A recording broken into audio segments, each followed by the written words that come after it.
Hey, I'm Tim Cool, and I'm going to give you my top 7 tips on killing big bucks. You could say mature bucks, but hey, sometimes let's call a spade a spade. Big bucks. We want to shoot big bucks. And I've been fortunate enough to pick people's brains all over the country and been able to really hone in on how to not waste time and how to be more successful. And I think to sum it all up, it's basically the story of the young bull on the hill and the old bull on the hill. The young bull says, I'm going to run down there and I'm going to go get a girl. The old bull says, I'm going to walk down and get all the girls. Whatever, I don't know the exact story, but that's the approach you need to take to shooting big bucks. So, and this is not in any order, but it can't be rushed. It can't be forced. You cannot force killing big bucks. It just can't be done. You have to be willing to eat your tag.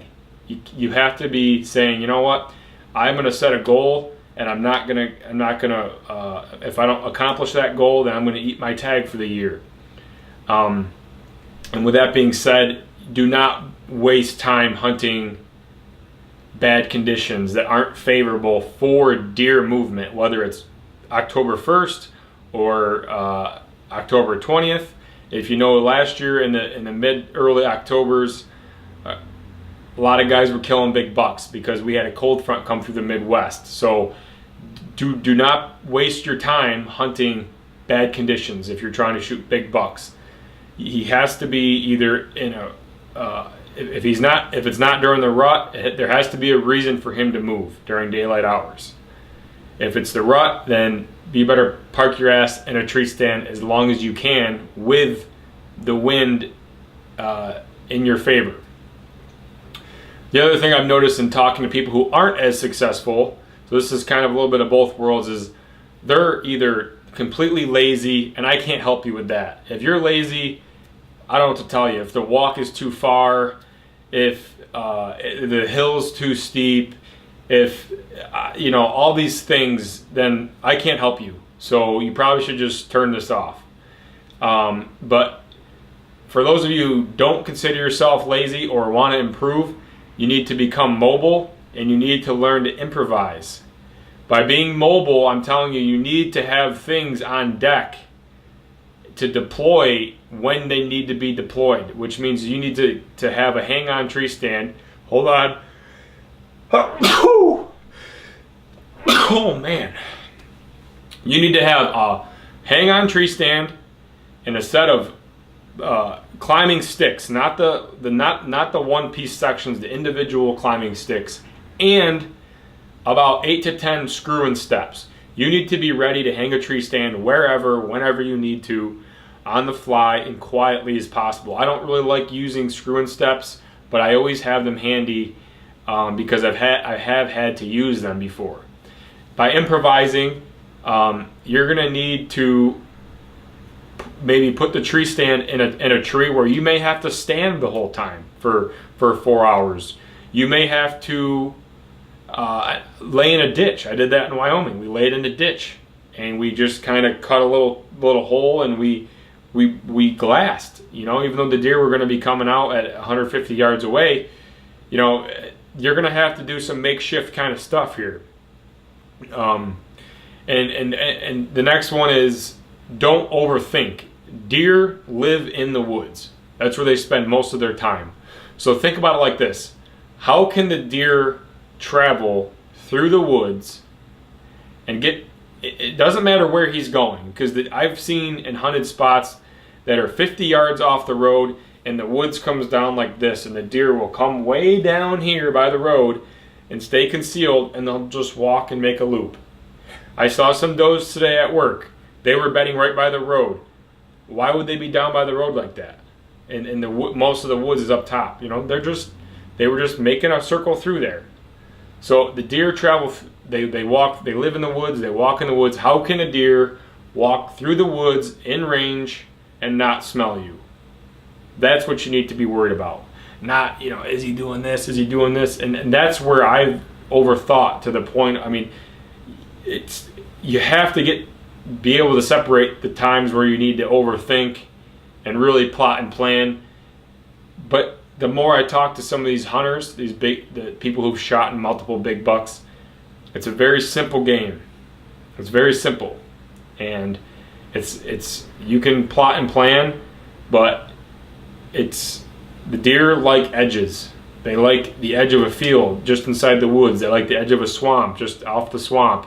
You know, they're creatures of edge, and when you can figure out the difference between you can go into an open hardwoods, for example, and if you can tell where it just gets a little thicker, where there's a little clump of trees, where, you know, maybe there's some I call them briars, apparently that's weird, but, you know, raspberry bushes or something like that, where there's a little clump of trees or just a little bit thicker, the deer are keying on those areas. Or where maybe logging took place 5 or 6 or 10, 20 years ago, where they stopped logging and it's just a little bit thicker. Those deer are going to work that edge. The edge of a ridge, like I said, the edge of a field, the edge of a ditch, the edge of everything. They're creatures of edge. And that's also where most of the food is. So, you know, people who think that some of these deer are bedding in their bedding areas, and people think that there is a bedding area. There's like this lazy boy, you know, recliners. There's memory foam mattresses laying in the woods for these deer. You know, a lot of these deer are bedding closer to a field edge than you think. They're bedding in places that are close to food, that they can look and scan for danger and be close to food and keep the wind and everything, and they're not way into deep timber like you think. Number 4, I guess I can't count, is walking across open fields in the dark, or even during the daytime. But, you know, exposing yourself to the unknown of walking through a field in the dark. You know, you hear people all the time, what did you see anything? No. Spooked them going in though. You don't know what you spooked. If it's blowing at you, it's probably a doe, right? Probably the big doe that you've been spooking every day for the last 6 falls. But guess what? That doe is letting every deer know in the area that some danger is coming. A big buck's just going to go out the back door like he always does. And so if you can wait until it starts cracking daylight, you know, for some reason hunters have this notion where they have to be in the stand in the dark and wait for it to get light out. And there's times where that's applicable, and that's when you can get in there and not spook deer.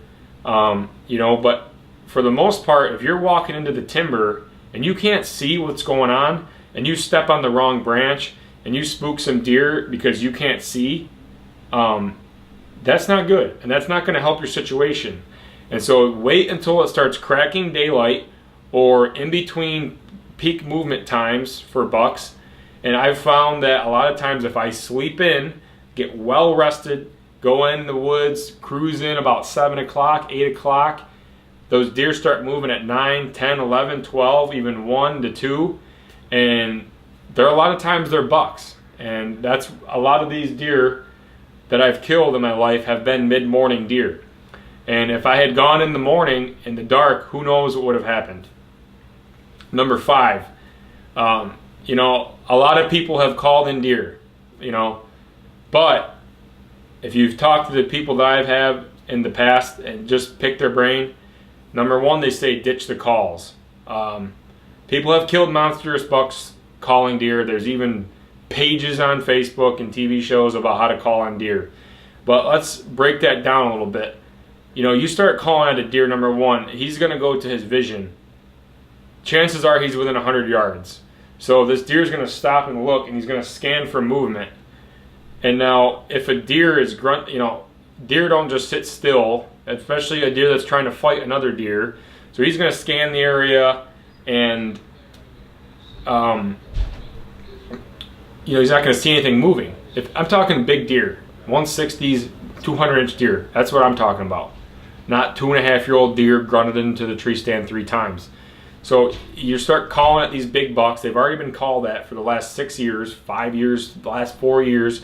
Everybody's calling at them, brat, brat, brat. You know, they've heard it all. They've seen it all, the rattling antlers. They say ditch the call, and that stealth is the killer. The stealth approach to hunting is the killer. Not using scents, and I'm not saying scents and calls don't work, but I'm just saying from the people I've talked to, which is quite a few people, I've hunted all over the country. And the next thing I've discussed with people about is trail cameras. You know, people take the trail camera picture for face value, and it needs to be looked at a broader scale than just a picture. Look at this picture of a buck, I'm gonna go hunt here. It has to be taken back to a broad scale, a Google Earth image, not just, look, he's coming down this trail, I'm just going to put a stand right here. That works sometimes, but you have to look at everything. A picture's worth 1,000 words. So calls and trail cameras are tools, but I don't think they will 100%, and nothing works 100% of the time. I don't necessarily think that they can always be a positive, that they can always bring positivity toward, or direction towards your success. I don't know what I'm trying to say here. I think that they can hinder your success more than increase it. Let's say that. And this is uncut, by the way, one take. So excuse me if I fumble words. So the trail cameras, just look at things on a broad scale. Number 6, the wind has to be good for the deer. Maybe I should have put this up higher by number 3, but again, these are in no order. Actually we're on number 7. So, okay, can't count today. You have to be able to hunt these deer so that the bucks, that the wind is to their advantage and to your advantage. So you have to figure out how this deer can travel in front of your stand at a crosswind, basically.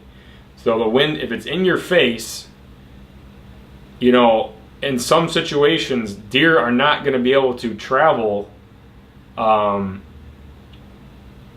safely. They're not going to want to travel that direction because the wind, they cannot use the wind to their advantage, which is how they travel, right? And so if you're hunting like a hedgerow situation, and maybe there's some swale right here, and the big woods is down to my right, and it kind of maybe tapers out into a field or a cornfield.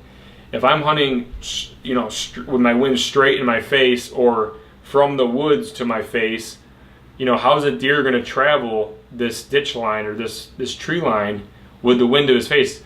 You're actually going to want the wind blowing at a crosswind, blowing out into this open space, but at an angle towards the direction of the deer. But the deer is going to travel in front of you, on the I guess would be the inside of the hedgerow, and walk in front of your stand thinking that everything's good. Same thing with inside corners. The wind's going to have to sometimes blow into the woods a little bit, and you're going to have to rely on your scouting to make sure that your stand is placed back far enough or over far enough so that when the deer is coming in down the trail, that he's able to utilize the wind to his advantage. Or if he's approaching a field, for example, you have to keep that into consideration too. So I'd love to hear some more tips. These are just quick, what I think. I don't really think there's actually really tactics for killing big bucks. It's time spent in the woods at the right time. You can get lucky, but people who consistently kill big bucks year after year after year, especially with a bow, there is luck involved, I guess, but there's little things done right, repetitively done right every single time, and being ready for that shot. So if you have any questions, leave a comment below, message me, like and share this video if you've got anything out of it, and I appreciate it.